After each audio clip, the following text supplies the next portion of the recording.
আমের এই সিজনে চলো বানিয়ে ফেলি চট জলদি কাঁচা আমের ইনস্ট্যান্ট আচার। এই আচারটি দেখতে যেমন লোভনীয়, খেতেও কিন্তু দারুণ লাগে। প্রথমে কয়েকটি আম এবং কিছু লঙ্কা নিয়ে ভালো করে ধুয়ে কুচিয়ে নুন হলুদ দিয়ে মেখে সাইড করে রাখুন।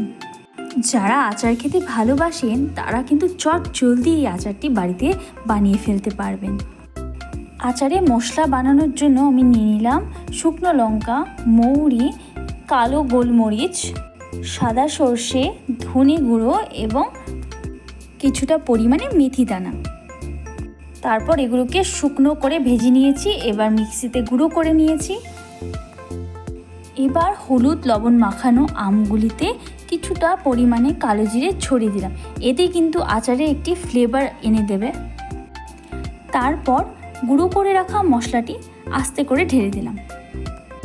এরপর আমি অ্যাড করব সর্ষের তেল। তেলটি আমি আগেই গরম করে রেখেছি এবং ঠান্ডা হওয়ার পর সেটি আমি ঢেলে দেব। এই আমের ইনস্ট্যান্ট আচারটি বানাতে যেমন খুবই ইজি এবং খেতে দারুণ লাগে, আর এটা খুবই ইনস্ট্যান্ট আচার, আপনারা বানিয়ে সঙ্গে সঙ্গে খেতেও পারবেন। আর আমি বলবো এটা বানানোর পরে কিছুক্ষণ রোদে দিয়ে আপনি রেফ্রিজারেটরে রেখে দেবেন। সব মশলাগুলো একসাথে ভালোভাবে মেখে নিয়ে আপনি চাইলে বয়মেও ভরে রাখতে পারেন, আর না হলে রোদে দিয়ে আপনি ফ্রিজে রেখে দিতে পারেন। আমাদের আমের আচার একদম তৈরি হয়ে গেছে। আপনারা এই আচারটি 1 থেকে 2 মাস ফ্রিজে স্টোর করতে পারেন। আপনাদের কেমন লাগলো এই আচারের রেসিপিটি প্লিজ জানাবেন, অ্যান্ড একটি লাইক করে চ্যানেলটিকে সাবস্ক্রাইব করে দেবেন।